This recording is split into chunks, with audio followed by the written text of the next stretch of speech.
Amani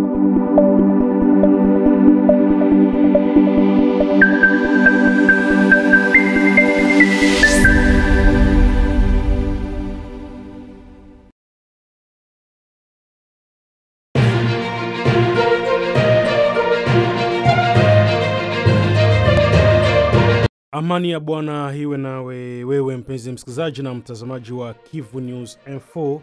Tunawakaribisha kufuata matangazo yetu ya siku ya leo ya tarehe 12 mwezi wa 5 mwaka 2025, ikiwa tunakutangazia matangazo yetu kutoka mashariki mwa Jamhuri ya Kidemokrasia ya Kongo. Kama ndo mara kwanza unatutizama au kutusikiliza kupitia mtandao wa YouTube, basi naomba kufanya kitu kimoja tu.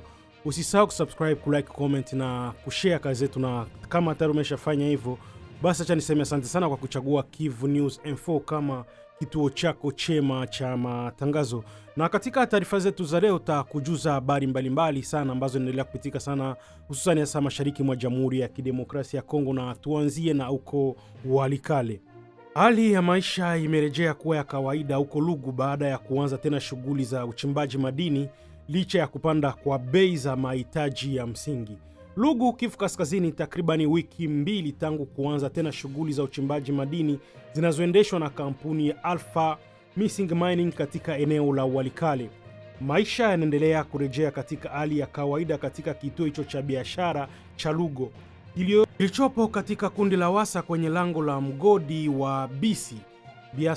Biashara zimeshamiri tena huko, maduka madawa, migahawa, bucha na hata huduma za kutuma pesa za kielektroniki zikifungua milango yao.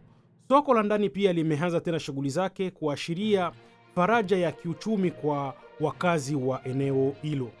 Hata hivyo, picha kamili ya hali ya sasa ina changamoto zake. Imebainika kuwa bei za mahitaji ya kimsingi zimeongezeka kwa kiasi kikubwa.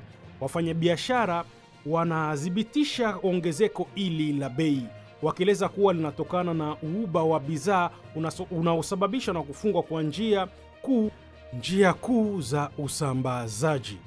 Njia za Walikale Goma na Walikale Bukavu ambazo hutumika kusafirisha bidhaa nyingi zinazouzwa Lugo zimefungwa kutokana na hali ya ukosefu ya usalama inayosababishwa na mapigano yanayoendelea na kundi la M23.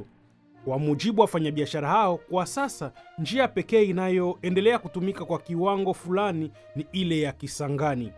Hata hivyo, hali mbaya ya barabara kwenye mihili huo inasababisha ucheleweshaji mkubwa katika usafirishaji na bidhaa kutoka Kisangani hadi Lugo huko Walikale, na hivyo kuchangia uhaba na hatimaye kupanda kwa bei.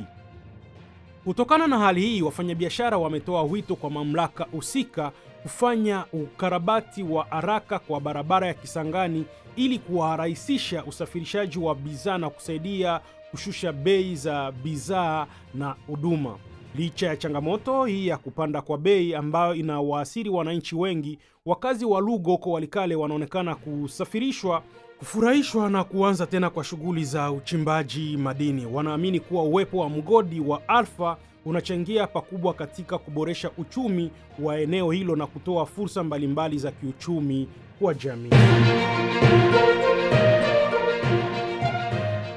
Tuelekee huko mjini Goma ambao ni mji mkuu wa Kivu ya Kaskazini, ambapo watu 4 wa familia moja waliuawa usiku wa tarehe 11 Mei mwaka 2025 katika kijiji cha Kabale, Katambi, Rusayo, wilaya ya Nyiragongo. Tukio hilo la kusikitisha ambalo viongozi wa eneo hilo walieleza kama uchomaji moto ilitokea majira ya saa 10 jioni baada ya kundi la watu wanaoshikwa kuwa majambazi kuvamia nyumba kadhaa katika eneo hilo. Kwa mujibu wa afisa wa eneo hilo aliyenukuliwa na vyombo vya habari vya ndani, kundi la mawahalifu walikuwa wamevalia sare za kijeshi. Inasemekana walidai kufunguliwa mlango, na walipokubaliwa na kipingamizi walivunja ndani kwa nguvu. Ndani ya nyumba walitekeleza mauaji ya wanachama wote wa familia walikuwepo kabla ya kuchoma nyumba hiyo. Afisa huyo alifafanua kuwa upinzani mdogo kutoka kwa mkuu wa familia ulisababisha majambazi kuyafyatua risasi kadhaa kabla ya kupanda juu ya nyumba na kuingia kupitia dari. Ikiwa tayari na hasira kutokana na kukataliwa kuingia, waliwaua mara moja, kuwaua wote waliokuwa ndani. Tukio hili linakuja huku kukiwa na hali ya ukosefu wa usalama inayoonekana katika eneo la Nyiragongo na jiji la Goma. Jioni hiyo hiyo na ya Mei tarehe 11, mfanyabiashara mmoja mdogo aliuawa kwa kupigwa risasi katika duka lake huko Turunga, mji jirani, na watu wasiojulikana kwenye silaha. Siku iliyofuata, Jumatatu Mei tarehe 2012, hali ya kutisha inaendelea katika mji wa Goma na viungo vyake. Mwili wa kijana mmoja ulipatikana katika wilaya ya Katoi. Baadaye asubuhi majira ya saa 5:30, tukio lingine lilitokea katika wilaya ya Keshero ambapo dereva aliuawa na msaidizi wake kujeruhiwa vibaya kwa risasi. Wakahaji walioojiwa walisema kuwa tukio hilo lilitokana na kutoelewana kati ya waasiriwa na maafisa wa kundi wa AFC M23. Waasi wa M23 pamoja na AFC wanaendelea kuimarisha udhibiti wao katika maeneo ya jirani ya Goma na katika eneo la Nyiragongo, mara nyingi wakiweka amri kali za kutoka nje. Taarifa zimekuwepo hivi karibuni kuhusu kupatikana kwa silaha na risasi wakati wa upekuzi katika nyumba, ishara ya kuongezeka kwa jeshi katika eneo hilo. Jumatatu asubuhi ya leo tarehe 2012 mwezi wa 5 mwaka 2025, kiziwizi kiliweka kwenye barabara kuu ya Mugunga Sake iliyoko katika eneo la Masisi. Aidha, watu wenye uraia wa Rwanda waliokuwa na vitambulisho vya Kongo walireputiwa kukamatwa huko Turunga na wanachama wa AFC M23 kulingana na tangazo kutoka kwa waasi hao. Matukio haya yanaonesha kuendelea kuzorota kwa hali ya usalama na hatari mbaya zinazopata raia katika maeneo yanayoathiriwa na migogo mashariki mwa Jamhuri ya Kidemokrasia ya Kongo. Na tuelekea huko tarafani Fizi ambako idadi ya wahanga wa mafuriko Kasaba, Kivu Kusini imepanda hadi 114. Kasaba, Fizi, Kivu Kusini, idadi ya watu waliofariki kutokana na mafuriko yaliyokumba kijiji cha Kasaba wiki iliyopita katika wilaya ya Fizi mkoani Kivu Kusini kimeongezeka na kufikia idadi ya watu 114.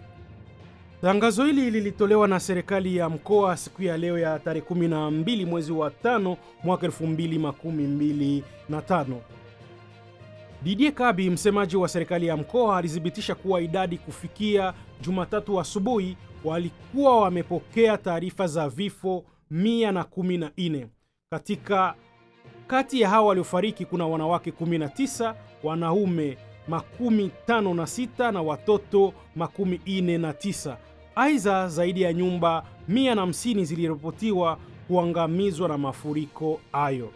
Hapo awali serikali ilikuwa imetangaza idadi ya awali ya vifo 61 mwishoni mwa wiki iliyopita. Mafuriko haya mabaya yalitoka usiku wa kuamkia Mei 9 mwaka 2025 kufikia kingo za mito Kasaba na Bekia kufurika kuzingira kijiji hicho. Uharibifu uliosababishwa ni mkubwa na shughuli za utafutaji na ukoaji zinaendelea ili kutafuta miili mingine ambayo huenda ilifunikiwa na vifusi.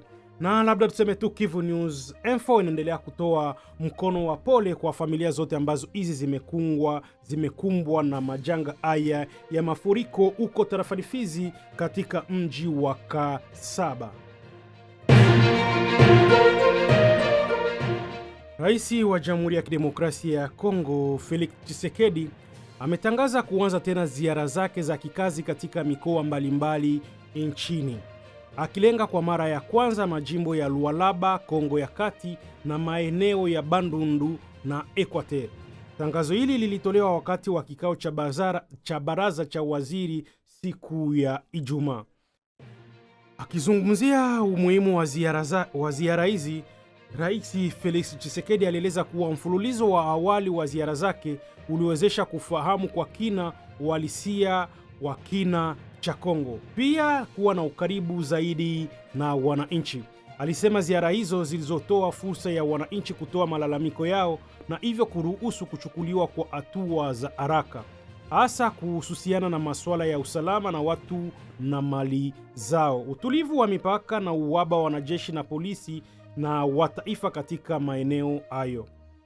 Rais Felix Tshisekedi pia alibainisha kuwa kupitia ziara zake za awali, ikiwa ni pamoja na zile za Ouele, Grand Kasai na sehemu ya Grand Katanga, aligundua kuwa kasi ya utekelezaji wa programu za maendeleo ya maeneo ya 145 iko chini ya matarajio katika baadhi ya maeneo. Hii imezirisha haja ya haraka na kujenga na kukarabati miundombinu muhimu ya kijamii na kiuchumi kama vile barabara, shule, viwanja vya michezo, mitambo ya umeme na hospitali. Sambamba na ziara hizo, Rais Felix Tshisekedi amekuwa akihimiza mabadiliko ya katiba ya mwaka 2029, ikieleza kuwa ilikuwa kazi inayoandikwa na watu wa magharibi na kwa mtazamo wa magharibi. Alitangaza pia kuundwa mapema Januari mwaka 2015 kwa tume ya sekta mbalimbali itakayochunguza uwezekano wa kufanya marekebisho au mabadiliko katika sheria hiyo ya msingi. Hatua hii imekuwa ikijadiliwa kwa kina katika medani za kisiasa ndani ya Jamhuri ya Kidemokrasia ya Kongo. Kufuatia mvua kubwa ilionyesha kwa siku 3 mfululizo kuanzia Mei 9 hadi Mei 11 mwaka 2025 katika eneo la Walikale, Kivu Kusini, limeshuhudia uharibifu mkubwa wa vyanzo. Kwa mujibu wa taarifa kutoka kwa jumuiya ya kiraia ya eneo hilo, nyumba 51 zimekumbwa na maporomoko ya ardhi. Mbali na makazi, miundombinu muhimu pia na imeathirika, ambapo shule ya sekondari ya Bulungu, taasisi ya Bulungu na kanisa la Teka Karant vimeharibiwa vibaya kutokana na mafuriko. Sekta ya kilimo pia imepata pigo kubwa, kwani maeneo makubwa ya mashamba pamoja na mbegu zote za kilimo zimesombwa na maji kuelekea ziwa Kivu. Hali hii inatarajia kuzidisha zaidi uhaba wa chakula ambao tayari unawakabili wakaazi wa eneo hilo.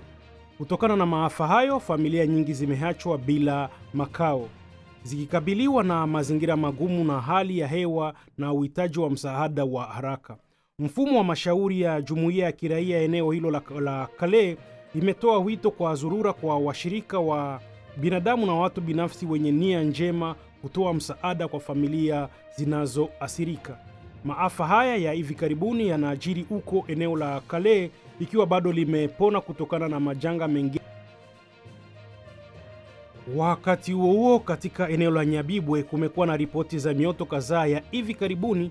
Mioto hiyo ilitokea katika maeneo ya Avenue du Marché na kituo cha ununuzi kwenye Lumumba Avenue. Imesababisha uharibifu wa nyumba nyingi na kuacha mamia ya familia katika hali ya ziki na uhitaji wa msaada. Kwa mujibu wa wanaharakati wa jumuiya ya kiraia katika eneo hilo la Nyabibwe.